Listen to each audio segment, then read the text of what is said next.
Hello everyone is watching the News Around Channel's program. Here is newsletter, protecting Donald Trump costs New York City more than $1 million a day. Ladies and gentlemen, protecting President-elect Donald Trump and his family is costing New York City more than $1 million a day, according to 3 city officials. And those costs won't necessarily drop significantly once he moves to the White House. That's because Melania Trump and their 10-year-old son Barron expect to stay at their home at Trump Tower in Midtown Manhattan, at least until the end of the school year. And Donald Trump has indicated he plans to return home regularly, especially while they're still here. Adding to the expenses the cost of police assigned to Trump's adult children and his grandchildren, who are also receiving Secret Service protection. John Miller, NYPD's Deputy Commissioner of Intelligence Counterterrorism, told WCBS Monday. All of them live in the city, and all are entitled to receive Secret Service protection.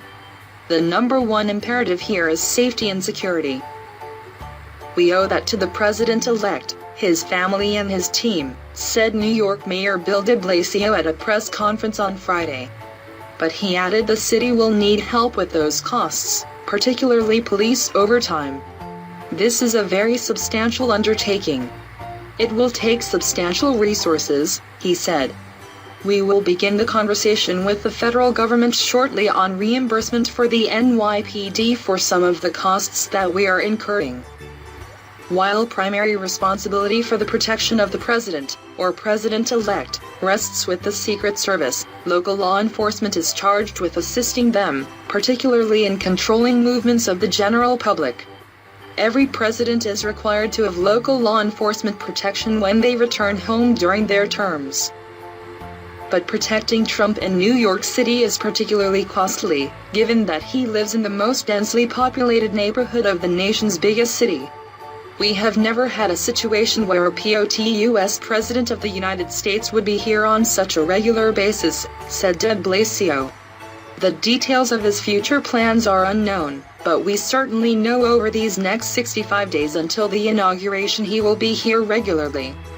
The NYPD is up to the challenge and the city of New York is up to the challenge, I have no doubt about that. The city has sought and received reimbursement for protecting world leaders in the past, such as when heads of state visit the United Nations, de Blasio said. City records show it received $26 million in reimbursements for such expenses in the 12 months ending June 30th, or about $500,000 a week. But the fact that the city will need to protect Trump on an ongoing basis is unprecedented, de Blasio said. This makes previous protection efforts look quite small obviously, he said. We'll have to establish a new set of ground rules.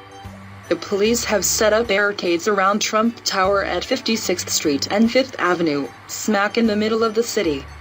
While a block of 56th Street has basically been closed to traffic, 5th Avenue remains open, although the traffic flow on that major thoroughfare has been affected.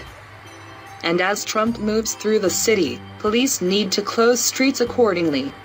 For example, the Lincoln Tunnel was closed to traffic on Friday afternoon during rush hour when Trump traveled to New Jersey. Ladies and gentlemen, last is the newsletter, protecting Donald Trump costs New York City more than $1 million a day. Thanks everyone for listening and watching. Dear goodbye and see you soon.